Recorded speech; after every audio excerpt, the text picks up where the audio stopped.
maybe we need to find out whether happiness is actually going to be costly, and are you willing to pay that price to actually get to that moment that you're going to put in your album? Because at the end of the day, you want to look back in your album and be like, "Hey, I was happy at this Absolutely. in these moments," Yeah. With the children, the sacrifices, right? It's if you have defined your happiness, right, and Mm. you've locked in on that, I think you can sacrifice with the view that you'd actually get to your happy place. Because with children, if you don't get it right, then there will never be happiness throughout your life. Happiness will never come. So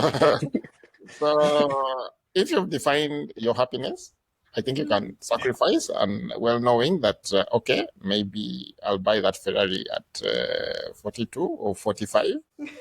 Not when I'm 28, but at 42 I'll get the Ferrari. But let's get this thing right, Yeah. other than not being able to afford even a Suzuki at 80.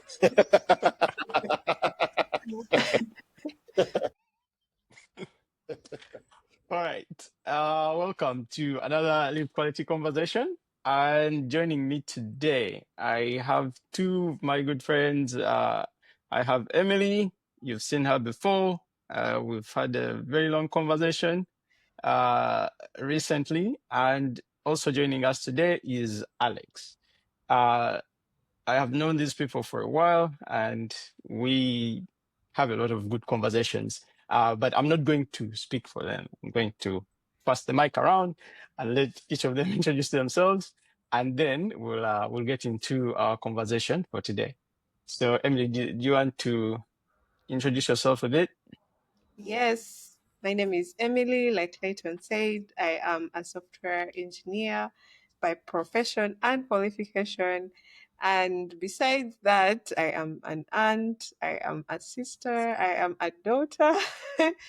I like traveling. I am very many things. I love singing. Someone told me I needed to say that. I've taken long without reading sheet music, but I used to play the piano. And yeah, a girl of very many traits. Over to you. Thanks, Emily. Alex? Good. So yeah, name is Alex. By trade a DevOps engineer, but before the trade was called DevOps, I was just an infrastructure engineer. We have always been around systems in one way or another, and networks. Yeah, so yeah, that's what I do by day, and then yeah, by evening, I'm a happiness expert.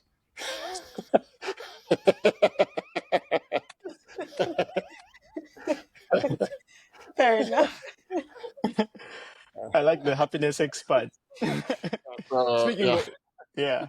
so yeah, here to share my findings about happiness. No, it's good. We're dealing with experts now, so take this seriously.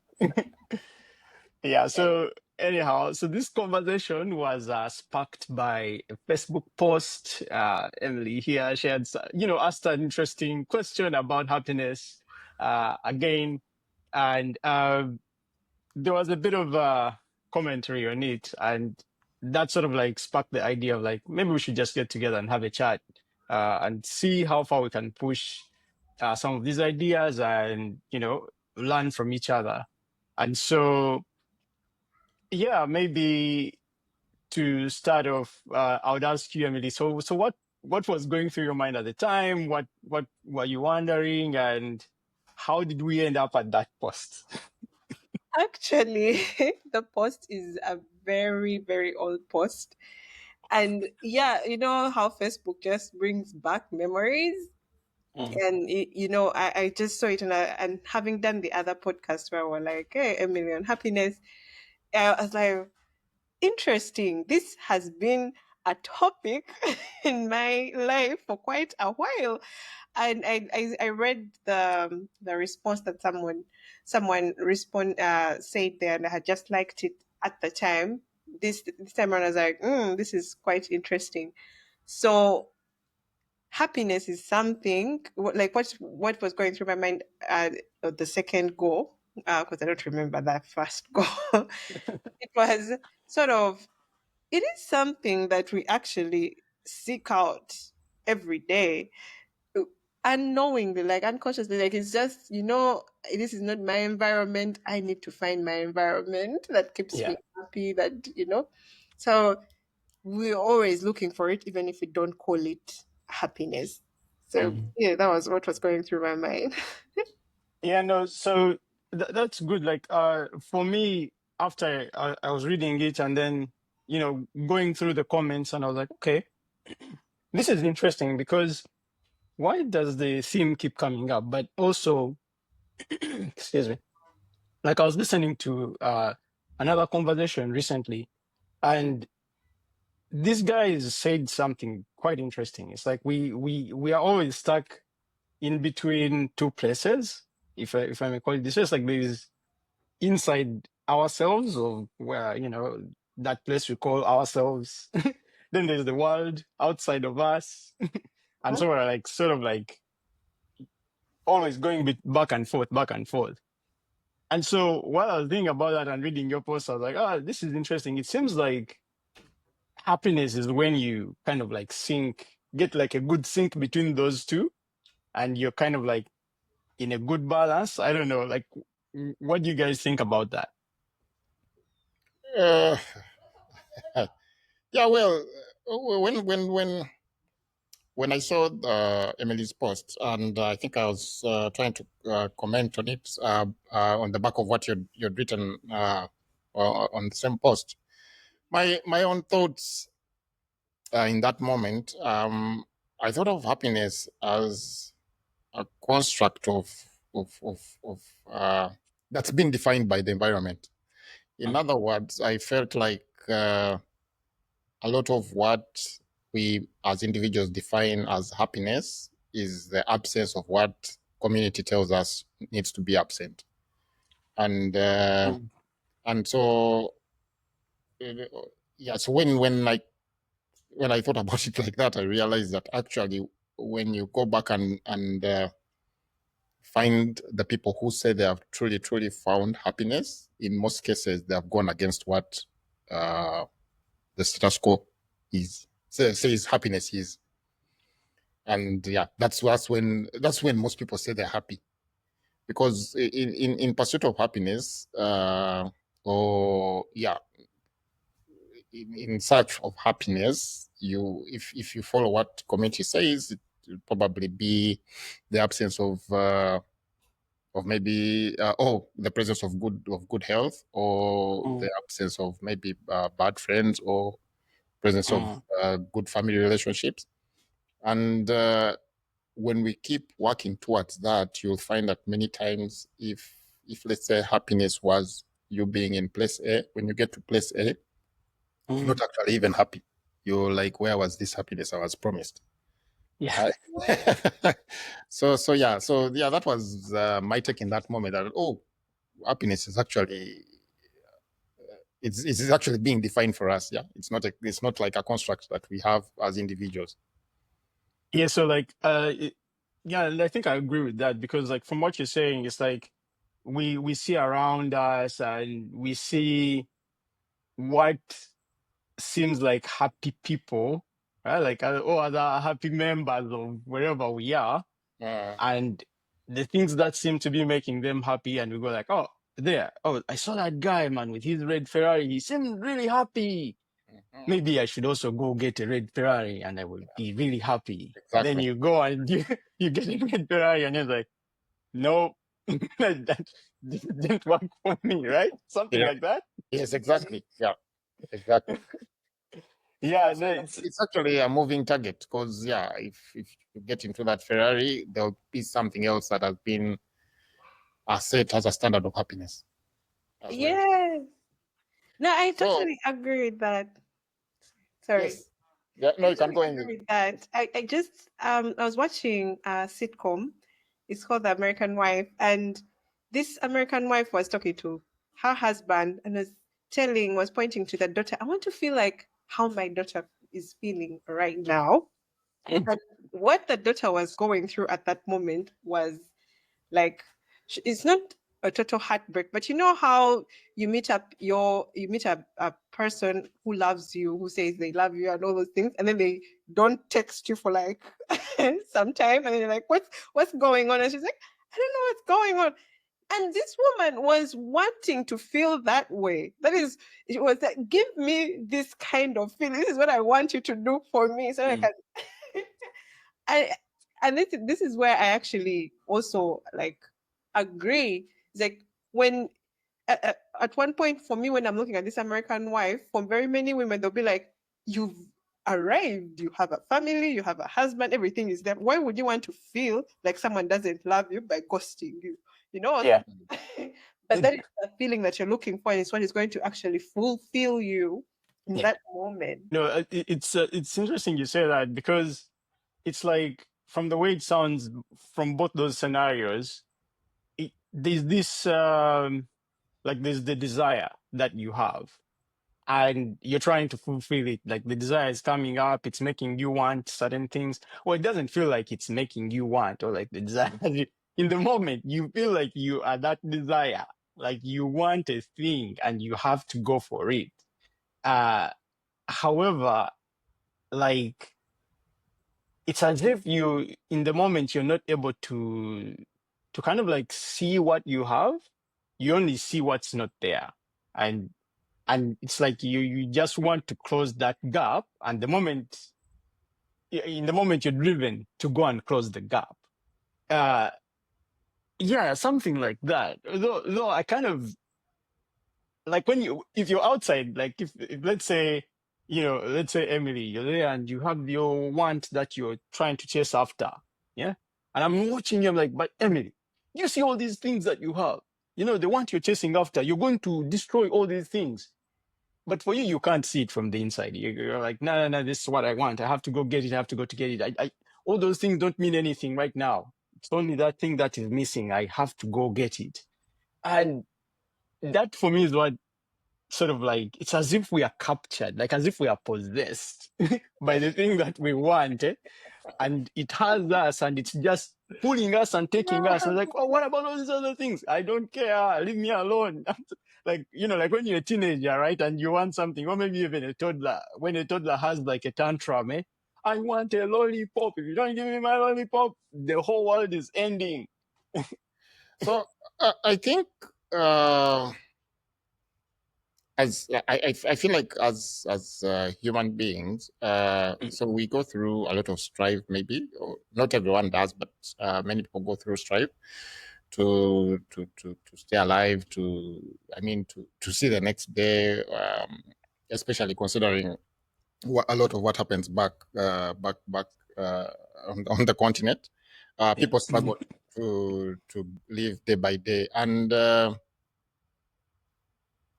when you have the struggle to live or the struggle to see good days, you tend to be too busy to care whether you're happy or not. Yeah. And the void, I think the void that you're talking about starts to come when you start to uh, your say, let me say your finances or your economic status starts to improve, and you start Mm. to solve most of those challenges that you have in your life. That's when now you have a void. So I think the void is always there. It's just that when you're striving for life, you're too busy to give it attention. But now when you're able to provide for yourself, provide for your family, no, no one who is sick, no one who is spending the night hungry, no one who is in hospital. When all that is away, your Mm. mind is left to wonder whether there's something else that you can fill in the void. And uh, and so I think when you experience that for the first time, you Mm. might actually think that you're not happy Mm. or that there's something lacking. Yeah, Yeah. and I think it takes a lot of emotional growth to really understand that it's actually okay to maybe be blank for a while, to have a blank. Yeah. So yeah, that's my thinking, and so yeah. if my mind is blank and I'm thinking this, I have to fill something in, then maybe I'll look out and see what is Clayton doing. So maybe Clayton is running in the evening. So maybe it's running that will make me happy. Go do it, and then it's not it. Yeah. Yeah. So yeah, that's what I think. It's that yes, the void is there, but you struggle to fill it. But it's also okay to have the void. That's what I'm thinking. Yeah, no, it's a very I like for me that resonates with me because you know the way you describe it is really good because you need like the void was always there. It's just that you are busy. Like all the things that could see the void were all your resources that could be aware of the void were captured Captured. by the immediate requirements you had to deal with. Like, Yeah. you know, like if you've grown up like in Uganda, you would know, like, you know, there's so like life is active. It doesn't, there's no breaks. So Yeah. things are happening all the time. Like, and it's a tight knit community. So especially like if you're born and raised there, so you also know a lot of people. It's not like a metropolis kind of scenario. Maybe it's becoming like maybe in the cities these days, but still the amount of people you know in an area also kind of like influences how busy you are. So like your attention is always being drawn outside. The number of problems you have to solve for, they're keeping you like really engaged outside of yourself. And it's until when that number goes down, then now you kind of like, now you have space. It's kind of like, okay, so what else could I deal with? Now all of a sudden you start to see that void. It's like, oh, seems to be there's a thing there. I Yeah. should deal with it. So would you say like happiness is being occupied, preoccupied? As long as your mind is preoccupied, as long as your life is preoccupied all the time, then you're happy. I beg this question. I say this question because there are moments, there are lives where you're actually doing, you're distracted. Let's Mm. talk about a poor man. I've been poor. And you're distracted because you don't know where your next meal is going to come from. The rent is due anytime, you know. Um, tuition, yeah, you don't know where whether you're going to finish school. It's what you're depending on to find your happiness. They told you when you finish school and get the degree, you'll not be this sad, you know. Yeah. So you have a lot to achieve. So you go to school, then when you're done with school, you're running to look for the money to pay for the school, to pay for the rent, to pay for the and everything. Would that be a state of happiness? Yeah, no, I think it would. I think it contributes because of the engagement payoff, right? And I'll try to describe like you guys will tell me what you think. So uh there's some studies which have been done on what is it, uh, the flow experience, the experience of I think being in the zone. And one of the groups of people they studied were rock climbers, right? And like if you've tried rock climbing or if you've studied these guys, it's like here's a cliff. It's a very painful, laborious exercise. Climb all the way to the top and then come down. And it's like, what is the point of even doing that? Right?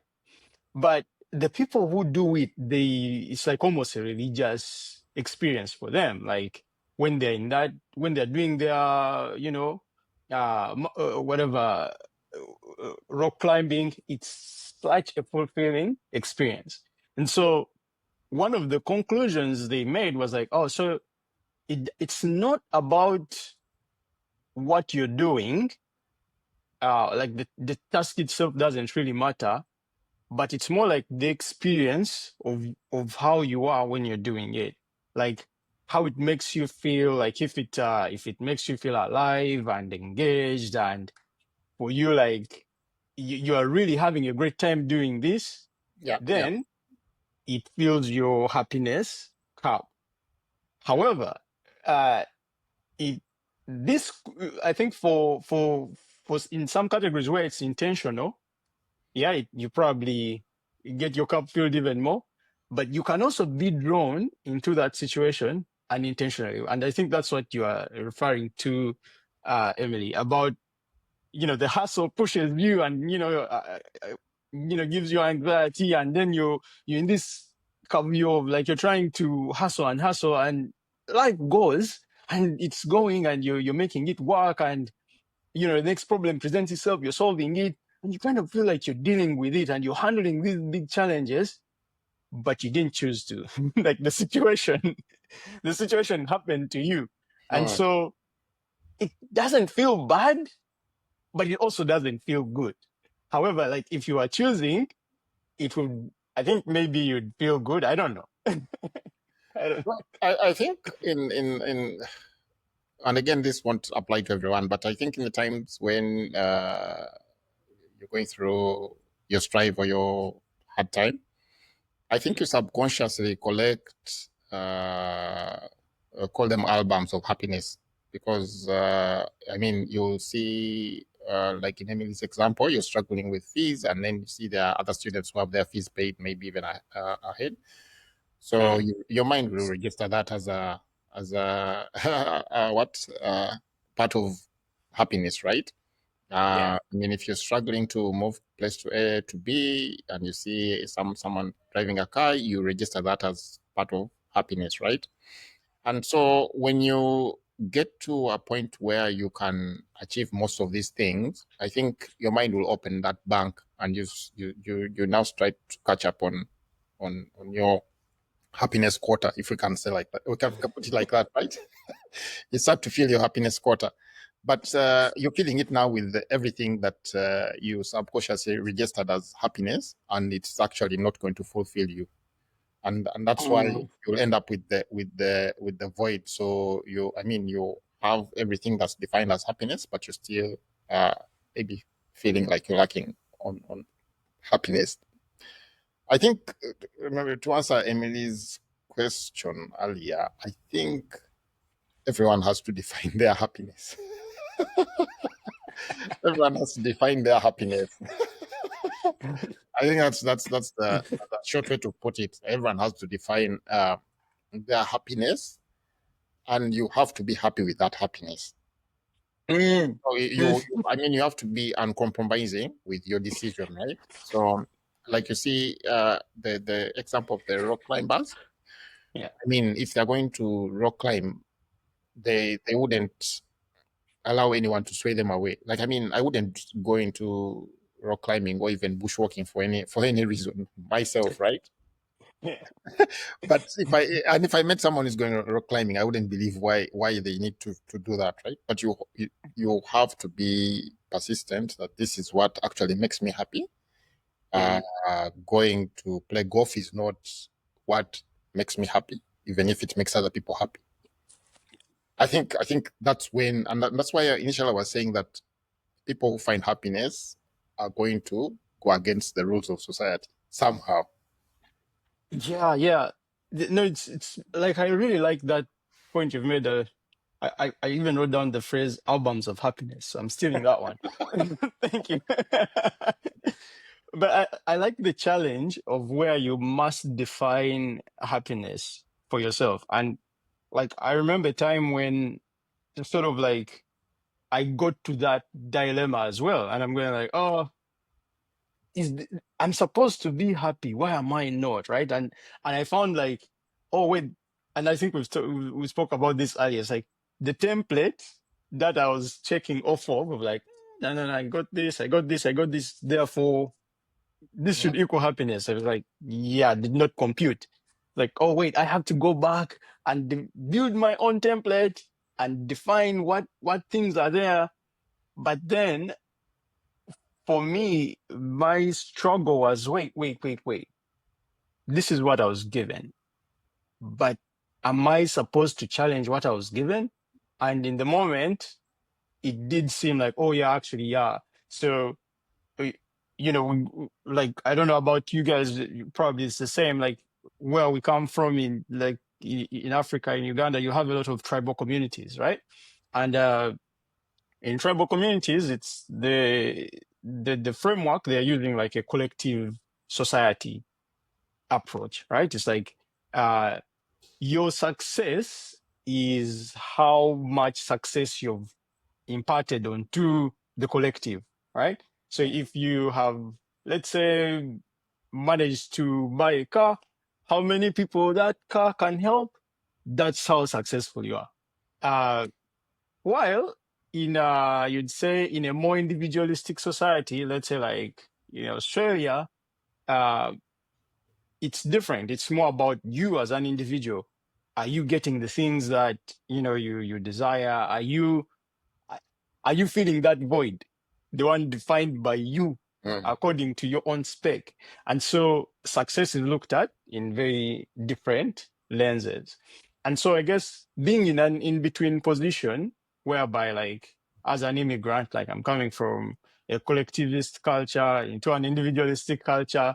So it's like my models get missed. And then I'm kind of like, it's not working. Why isn't it computing? I'm doing everything. And then it's like, I send home money every month. I'm helping people, but I'm still feeling sad. Why? It's like, no.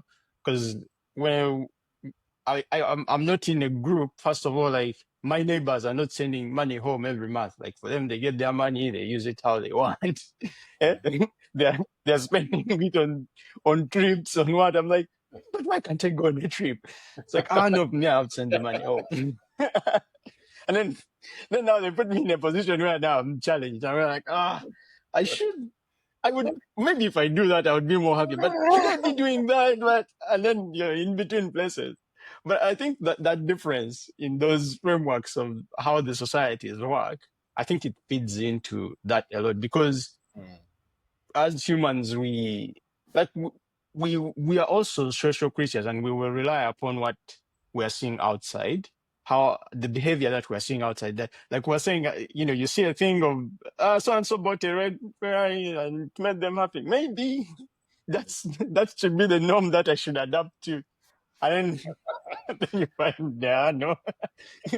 Mine is like if I send money home, but it's also not working. I don't know. Mm. I feel the happiness compass, like Alex said earlier, is within us. Like, because you might get the red Ferrari, and they're owning it, like when you get out and you drive it, gives you the thrill. Mm, When it comes to servicing the car, it won't be the same thrill, Um, so and at some point it's like, again, the moments, the small moments that we work towards, like you're like, you know what, I was happy when I went to see the Pink Lake in Adelaide, or mm, I was happy when um I don't know, I sat in that car, or when someone complimented me on this. So you keep doing those things, like those small moments. If those small moments keep on appearing multiple times, you can say 2023 was actually a good year. Because you mm, mm, went and served yourself in those small. But also, it's a journey of discovery, I feel, because Mm. like Clayton said, that we come from a place where it is collectively known you're supposed to do this, go to school, finish school, graduate, get married, have kids, and you even have people walking up to you to tell you you are 28 and you don't have children. You have people doing those things, and I have heard many people like say, I regret having children. And it's supposed to be a good thing because they've told us it's a good thing. you know? Uh, so if we don't listen to our own campus, and today I actually discovered something that I like at work, which was really interesting. And I'm like, I've been doing this for quite some time. It's been giving me the thrills, but I have been ignoring it because I've been told, I had always been listening to what everybody is telling me. You need to do what is expected of you. If there is cards on that, pick that card and do it. But when no being in this individualistic culture has given me this opportunity of like, oh, I can discover the things that give me the thrills. Because when Mm. I keep doing them, one, I'm happy. Two, I want to come to work the next day. Not those things of giving excuses of her today. Let me take a mental health day because I need to find my happiness, you know? Mm. Yeah. Yeah. Yes. Okay. I was just thinking. That's my favorite quote. Actually, coined this one up. That money can't buy happiness, but we Mm. must. But we must all find out individually. Like you must get to that realization individually. Yeah. So I think even happiness, you're honestly not going to be able to convince everyone that they need to come up with their template of happiness. But Yeah. it's only when you achieve what's in your albums, and then you're like, okay, now I think I can do my own thing. Yeah. Now Yeah. I've done it all, and I'm not happy. Maybe now it's time to define what happiness means to me. And I think, yeah, we must all come to that realization individually. And I think sometimes also in pursuit of your individual happiness, especially if you're coming from a collective society, like you've said, the pursuit of your happiness might cause you to stray from the collective of of of Yeah. of let's say the family or the extended relationship. And Mm. I also think sometimes it's okay to sacrifice your happiness for that collective if you know that you're sacrificing it. If you like, in other words, if you're not being pushed down the road, and you get there and you're like, but if I'm like, okay, I'm not going rock climbing because I Mm. need to keep this collective happy. I Yes. think I think that is okay, because then I I do not necessarily live in regret Mhm. because I knew I traded places for that, right? But Yeah. if you don't know what happiness means to you and you keep doing a lot of things that other people expect of you, then that's when you find that void is not getting filled at all. And you're drained. Like And you're I don't doing, know, I feel like I have lived that life of give, do this, you're supposed to. yeah, And I remember someone telling me the day because she noticed the things that I do, and she was like, "That day I give my family $1,000. At that time, $1,000 was that day I am going to spend 10 million Uganda shillings, about $4,000 on myself." And I didn't get it. And I'm like, why? Until I came to that realization of myself of like, I have given and people are still not happy with me. They're still, there is still, you're not getting to their standard. You're still not. eh, I'm like, why am I doing this? When did I Yeah. become Jesus? I had to start looking for my own, Yeah. my own, like, what do I want? What makes me happy? Why do I have to keep on doing these things? And when Mm. coming to that realization has helped me define or get onto that journey of discovery that this is where I'm going. This is what I love. These are the moments that I want to create for myself. So that at the end of, time, I look back and I'm like, yeah, this was a life well lived. A life of quality. Yeah. Lived quality. Hey, bringing everything together. No, like I like what you both shared there, and but the thing still stuck with me is like what Alex touched on there about the sacrifice, right? Like it's as if you have to know the different hierarchies of how these happinesses sort of like need to be arranged in yeah, some, and you can't do that without knowing. without, defining that template of yours. So that's one thing that's coming up for me. So it's like you have to define it, and once you define that, then now you're going to develop a lens of like, oh, knowing, oh, no, you, even if you've defined what that should be, you still can't have all of it all the time. You have to sort of like ration it and go like, okay, I can have some happiness here, but here I'm going to have to put myself aside for the Mm. service of this other, because like it may not feel like happy in the moment, but it's like another bigger happy album somewhere, which maybe will pay off later, but I don't know if it will pay off. For now, I have to invest. and and I think, like, especially as a parent, for me that like really resonates, because sometimes, dealing with the, toddlers and young ones, it can really push you into a position where you go like, why the hell am I doing this, right? Yeah. But having that defined sort of like puts things into juxtaposition, so that you kind of go like, oh no, I won't go rock climbing today, in service of, taking care of my Mm. small collective, Yes. and I'll find another opportunity maybe, so that I can also not, drown my, no, I'll go and get a chance to fill that void of the rock climbing, right? And so, and I guess we have to become like almost develop like the gymnastics of sort of juggling this stuff and sort of maintaining a balance. And yeah, so, you know, it seems to me like as you start to discover yourself, like you're saying, Emily, like, oh, no, these are my tastes, these are the things that I really like, these are the things I should also be doing Mm. for myself. Yeah. Yeah, now you're forced with the task of like, now how do you balance it all out?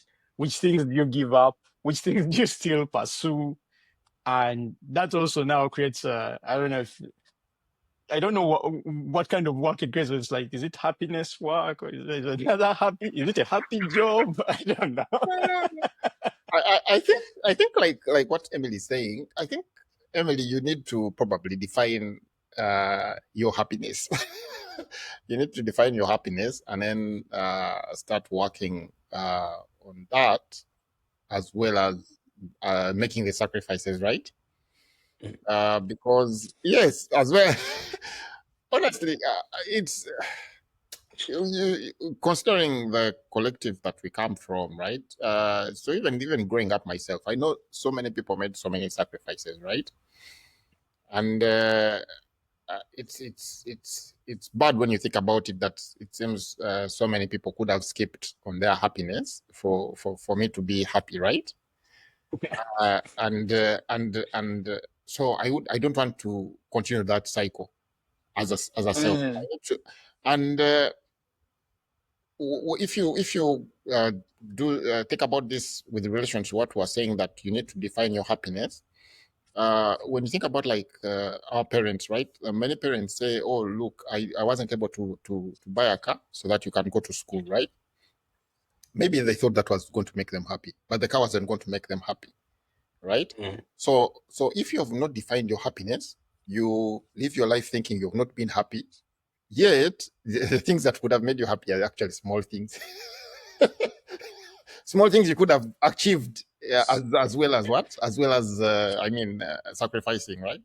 So for me, it's important to sacrifice, right? And when I think about, like, children, talk about children, like when I think about children, if you're going to impart yourself in your children's life, if you really want them to be important, or not important but useful people to society, you're going to have to sacrifice a lot of your happiness, yeah. especially your immediate happiness, right? And yeah, so finding those small pockets of happiness now as we go along, and defining them, and thinking maybe for me, my happiness is a morning cup of coffee. And then doing that, instead of thinking that my happiness is a Ferrari, I'm going to get it, I want to get it, and then I never get it. And then in my old age, I start lashing out at the boys, telling them, because of you, I didn't get the Ferrari, So, yeah, my point is important to sacrifice now, but yeah, define my happiness and find it.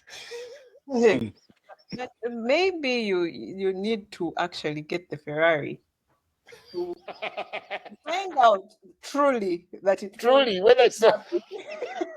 You know, it might be the missing piece. it might be the missing piece. Yeah, no, I agree with that though, Emily. I've tested this. I've tested actually this on someone. I have a very close friend of mine, and I hope she doesn't watch this. Come on. but, a friend of mine was contemplating about buying a car, right? And they did ask me for advice, and to me, like the request seemed a bit. I was like, I don't know. Like if I was the one in your situation, I don't know if the car would be my, the thing that I would be trying to solve for right now. Because they want a specific car, and it's a bit expensive, but it's what they wanted. So, but also they are your friends, so you don't want to put them down by sort of like telling them off. They have not come to you to be told of like advice, which they're just asking to sense check, right? Mhm. So what I did was I invited them to visit the dealership, right? Like collect as much data about the process of getting this car. Like visit the dealership, talk about the price, talk about the payment plan, sit in the car, because here you can do that, right? Like you Yeah, can go to the dealership and do all of this and actually test out your theory of is this the car that I want? So they went and did this, and after that experience, they came back and I saw them with another car, like, months later. And I was like, hey, what happened? You had mentioned you wanted this specific car. I remember we made a plan and, you spoke a lot about it. And like, I spoke to the dealership. I saw the car, I sat in it, but there was one problem. When we tried to fit in the child seats, right? It wasn't going to work. Mm. I was willing to take the hit on the repayments and everything, all the challenges, but there was this one problem. Like I need to fit my children in this car, and they were just not going to fit. So does that fall under sacrifice or? Yeah, it sounds like a necessary sacrifice. It does like a necessary sacrifice. But even when we are doing these sacrifices, so because I would expect someone, let's say with bigger pockets, to go like, I am getting my car. The kids will have their car that fits the car seats. I am getting what I want. But because now we are constrained by the resources that we have, we definitely have to make the decisions. And hey, maybe when the kids grow up, the next model at that time will better serve the person, and we will avoid the conversation of later in life that, hey, it wasn't for you. Yeah. I would have you know my awesome car. Yeah. So one of the things I was trying to say was that as you grow older, and I was saying like, I feel like I have defined my happiness template. Mm. However, I find that now I have to help like my children to define for them their happiness template. And it's not by telling them, like, me growing up, I was just told, like, no, do this, what Emily was describing. Go to school, do this, do that, and you should be fine.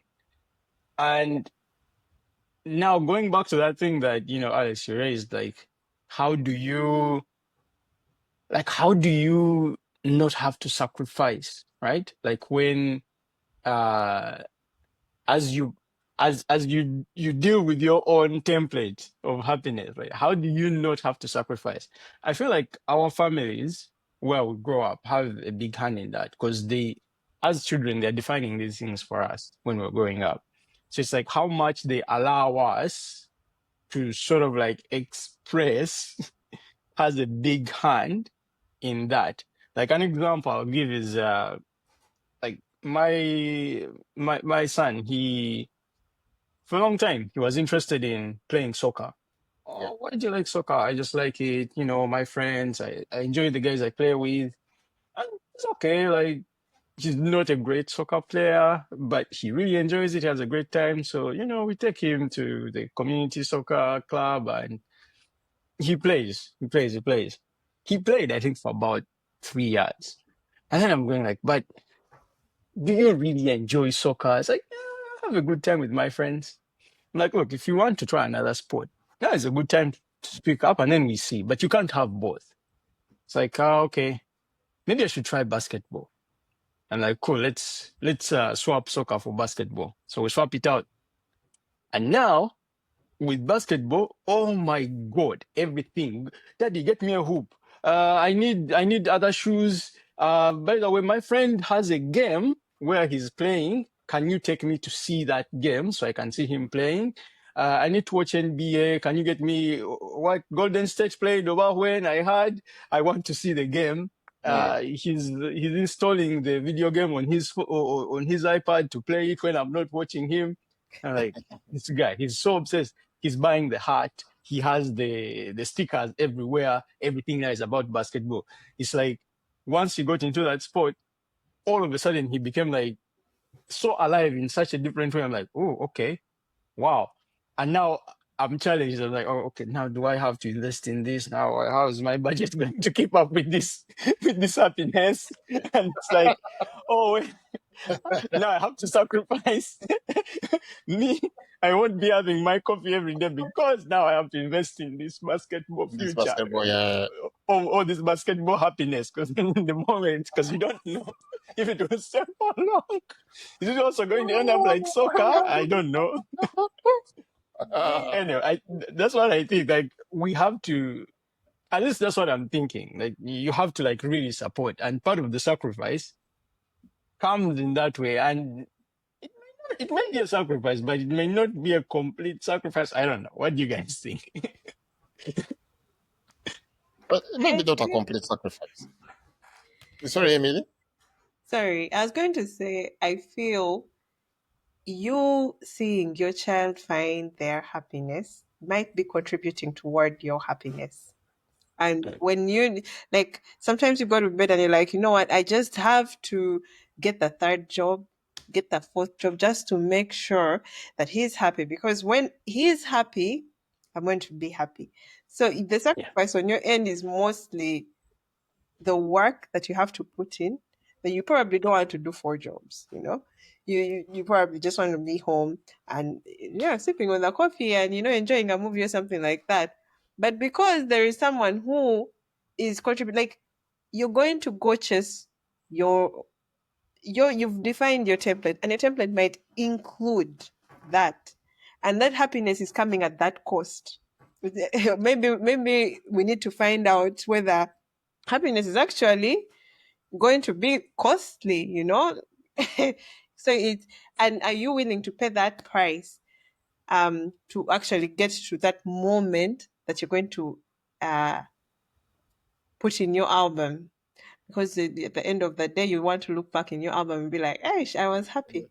Yeah, Yeah, at this happy. in these moments.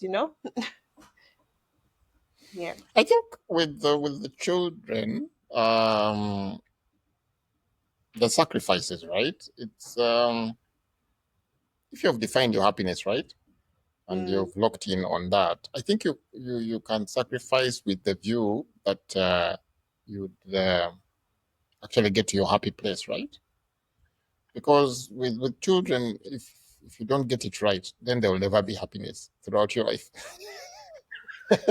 Happiness will never come. let's say more on that one. I need to. So, so if you've defined your happiness, I think you can sacrifice, and well knowing that okay, maybe I'll buy that Ferrari at 42 or 45. Not when I'm 28, but at 42 I'll get the Ferrari. But let's get this thing right, Yeah. other than not being able to afford even a Suzuki at age. There was something that you mentioned, Alex, which is discover with my own words, like you have to first discover your own happiness. And like you've discovered that and you've served yourself before you get to that place of being okay with the sacrifices that you make. So because for a long time you might be following that template of, hey, go to school, get the job, get the wife, get the husband, get the kids, and you're just doing what society expects of you, and you're still not finding that happy place. So then when you think you get the you discover, hey, you go and watch the Lived Quality podcast and discover that, hey, you actually have to define your happiness. And then you discover your happiness. You're like, now I'm going to do the things that I want, regardless of, hey, my child wants, me, I also want. But if you had like done the served yourself and given yourself the things that you want, it would be okay to actually get like come with that balance of like chipping away from your happiness and being like, okay, fine, today I can actually go and watch the recital, the boring classical music, just because my child wants, they'll be happy when they see me in the audience cheering them on. That is, I think, a big highlight that I've gotten from this conversation. Yeah, yeah, Yeah, no, you do have to make because they like I was saying before, like once you define it, it starts to have layers, right? It's some some you'd say things that will make you happy are going to be bigger than others. Mm, And for them, they some of them take way longer. They happen over a longer, mm, number of seasons, mm, yeah. as opposed to some which are happening in the moment. So Mm, yeah, you have to. I feel like you have to come up with like in software, as we say, you have to do a thin slice. It's like you have to define your thin slice of what it is. Uh, like, what is it that I need to get at least every day or every week? That one thing, which, like if I get that one, I'll say, okay, I'm not yeah, completely yeah. But killing off I'm not filling the void, right? I'm doing something. I'm putting some drops in the void, right? And it could be as small as a coffee, right? It could be as small as like, as long as I get my coffee, at least, I get my 2 coffees a day, mm, it's fine. Everything else, I can invest in all the other long-term projects as long as this one I'm getting every day. Or it yeah, could be that it's like a sleep thing. It's like, as long as I'm getting my sleep, then that's one non-negotiable. The day I don't get my sleep, I feel like I'm not getting anything, yeah. right? Yeah, for me, that's part of the strategy I'm using. I don't know what strategy are you guys using? I think that's it. Maybe just reiterating what you're saying. But just probably have a short term and long term.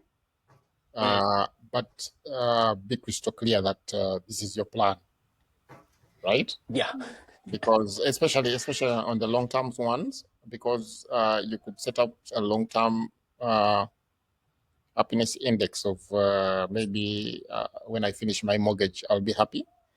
And then you get done, and yes, you're free of this thing, but it's not, you're not exactly happy, and yeah, you've waited 20 years to get to this point, and you can't rewind time, right? So I think, yeah, my takeaway is just to have a short and long term uh, strategy for filling the void, but to be sure that this is yours, right? mm, And yeah. to be sure that this is yours, so that you don't measure twice, cut once. Yeah. yeah. My strategy is knowing you, knowing yourself as a person. Mm. Because if even when it's time to serve yourself, you might overdo it and forget that at one point you need to actually also serve your community. I mean, we as human beings are not islands. So yes, you're serving yourself and you're filling your cup and all that. It will start overflowing, and then there is an issue that comes. You actually need your community, and your community is like, hey, you were there enjoying, thinking that your happiness won't end. Yeah.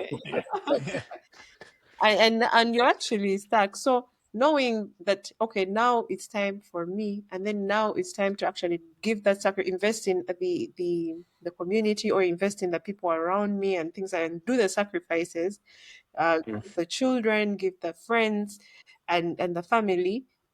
And also knowing that, hey, where I'm putting right now, you see, it's like a business. You just take on the venture. You don't know what's going to happen at the end of the day, but Yeah. you need to know that I have invested here. I might get, I might not get, but Mm. where does it count the most at this point in time? If it's to give yourself happiness, because also you can't serve when you're not happy. You cannot go and someone is, yes, you're helping this person. It's like, okay, I'm going to invest in you. I want to see you become the biggest engineer in the world. And the person gets the tuition and takes it to the club for gambling. You know, and it is gone. There's nothing you can do. You look at that man and start doing what? Regretting. But then if you have made that decision in your heart yourself, and you've like, this is my moment for sacrificing, that regret will be down. It's like, this, I put this money aside for this. Yeah. I did that. I'm happy that I did that. Now it's time to serve myself. I can move on. Mm. Yeah. That's my strategy. No, those are really good strategies, I think. As we were speaking about some of those strategies, the thing that stuck out for me was, oh wait, we did speak about the template and how you have to define it. And just sorry to take us back a bit, like, but how do you define that template? How do you, like, for you guys, and for you, Alex, specifically, because you came up with this notion of defining that template. I am curious, like, how did you come to define the template, and like, you know, what helped you come to that definition? I well, I guess having I think conversations with yourself and trying to see your to find out like what really is going to make you happy. But Mm. then also trial and error, um, because I mean there are some things that we like we've been talking a lot about let's say like cars and all that. Uh, you could go and try out this thing and see if it's really your it should be on your happiness thing, right? Or not, Mm. on your happiness Mm. stuff or not, right? And sometimes also it can be something that um, through trial and error you can figure out whether something is actually seasonal. It might be that because I remember I think when we were starting out, I was so much into Subarus, right? And I bought this car and we drove it with my wife. And I think up to after about 7 years, we sold it off, and like that's like gone, right? Mm. So that's where try and error comes for me. Is one, I'm happy that I did it to Emily mentioned this earlier on that maybe sometimes you actually need to go and get the Ferrari. Yeah, so I went and got out this. I went and got this car. Thank God it wasn't Ferrari cost, but yeah, I went and got it. And yes, it was good, but it wasn't actually like going to create a lasting happiness. And even now, when I think about actually that experience for me, sort of like took away my desire or my thought that I can find happiness in cars, Mhm. right? Yeah, because yeah, that was the thing I wanted. I got it. I experienced it. Now I'm done. So now I can drive anything as long as the kids Mm. can fit in. So yeah, so yeah, that's my strategy. Know what I need to do now, know what I need to do later, and then see the things I need to test out now, right? And then figure out, and then also know where I must compromise, right? Mm. I think I've gotten to the point where I know for sure getting like getting on a house on a mortgage is not going to make me happy, right? But I'll definitely do that because I know that one day my kids can use that as a stepping stone to further themselves. So that is the sacrifice that I'm going to have to take when the time comes. Like I won't have to do that. Mm. So yeah, that's that. I know that. I know that, and I've come to terms with it. So yeah, that's my strategy. Mm. But Yeah, not. the other thing that I wanted to ask, and I know we are supposed to be concluding, but yeah, I wanted to find out from you guys whether once you've defined your campus, right, or your chart or your index, whether you need to bring in people into it. For example, for Mm. us who are married, do you then tell your spouse that this is what makes me happy? Because I think the people around us, it's important for them to know what makes us happy so that Yeah. if you're going to go and take the coffee, people can give you actually space to go and take coffee, and they know if this guy goes out 1 hour, when he comes back, he's in a better place to actually serve all of us, right? Other than frustrating him not to do the thing. Emily was talking about using 4,000, and then for every 4,000, you send 1,000 home, right? Yeah, no, no, it completely makes sense. So yeah, so I think that's why I'm wondering whether it's important to tell people that, hey guys, I need to also leave, so that Mm. when you see 1,000, you need to be happy that I've also used 4,000, right? So don't think that I want to do it the other way around, give you four and I use one,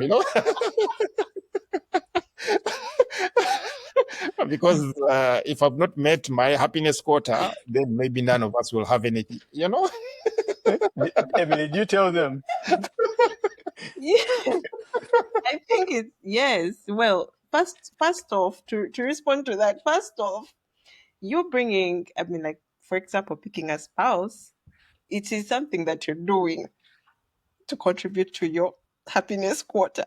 You know, what you just did not put into account, it was going to be forever.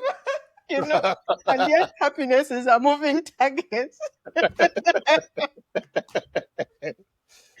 Anyway, but yes, I believe that people around you need to know that hey, this is something that I mean, this is something that makes me happy. These are my boundaries. You know, if you want me to be at 100% every day for you, I need to be 100% myself. And if Mm. you're not giving me that space to do that, you're going to deal with the 20%, and it might not be as pleasing as the Yeah. 100%. So informing, I think, is quite important, and and the different we've been talking a lot about children. There is spouses, there is family, there is friends. Honestly, I'm sorry. I feel like family. My experience has been like family are the kinds of people. Now, not talking about like your how the spouse and the children. I'm Yeah. talking about where you came from, where you were the child. Yeah. The extended family. Family, yeah. Yeah, the extended family as well. They're the people who will take your kidney and not be grateful because the day you don't show up you didn't send the money for the Christmas, they'll forget the Mm. kidney and they'll be like, the matoke for Christmas did not arrive. You were All such a right. good child, and things like that. So needing to know that which person are you dealing with. Because Mm. is it your responsibility, for example, as a person to Mm. I don't know, take a cousin through school, Mm. sacrifice for a cousin? Like you were supposed to maybe take your family to, I don't know, Hawaii, But you're like, and you had actually planned this, but then they send you, the person, we need tuition for them to go through school. Is it worth it to do what, to actually sacrifice for that person and leave the family that you have created, for the one that you picked to do what? So knowing those moments as well is quite important, because at the end of the day, you still need to be whole to be able to serve. Yeah, no, completely agree. Yeah, you have to reveal that template. Otherwise, then I think like if you don't reveal it, people can't support it and they don't know. Like I mean, some can try. Like if you have people like who really care about you and like they really watch you, maybe they can start to read you and go like, yeah, no, we notice when when you're like this usually, and then you go and you do this other thing, then you come back different. So they may start suggesting that. But I think as was saying before, like when you start to understand these things about yourself, you you have now to sort of like reveal them as well to those people. And the other thing that's sort of like, I think we haven't like mentioned it explicitly. It's like you sort of have to study yourself. It's like, oh, when I do this, it makes me really, I feel better than I was when I do this, right? So maybe I'll write it down as a thing of like, okay, this is one of the things that improved me. uh, and then there's this other thing which I do, which sort of it takes me down. Like, especially like, I'll give you guys this example. I don't know. It was a weird discovery. So I have this daughter she just turned 5, and like she all of a sudden became very moody. Like she gets moody, and one minute she is like very excited, then maybe something happens, and then she's so low and frustrated with everything, and that can go on. But then I noticed that when I play like her favorite music, and I had to figure out what the favorite music is. But if she's having like a moment and somehow I find the playlist and play it on the phone, like give her like, 2 songs, she's fine. Like nothing happened. And then you're like, oh wait, so playing this kind of music has this strange positive effect on her. And wow, it was a lucky accident, but now I have like an S in my pocket. It's like, oh, she's having a button. It's like, oh, no, no, no. So look for this music, play it, give her like a couple of songs, she'll be okay. Yeah. And now it's like that's one thing that sort of like helps, but you need to find those kinds of interventions even for yourself. For yourself. Yeah. Mm. Yeah. There is a judge that mentioned, I watch a lot of judge shows.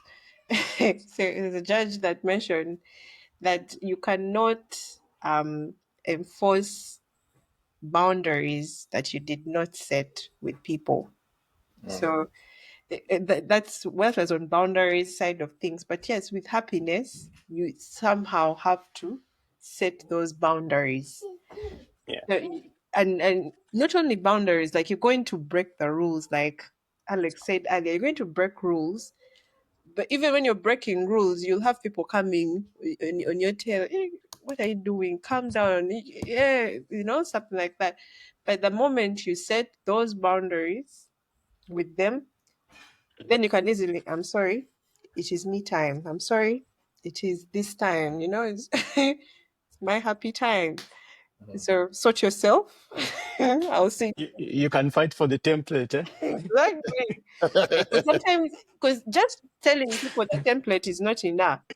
They need to call you when it is time for your, I don't know, sink in the mud, and you go like, I'm sorry, I'm not available.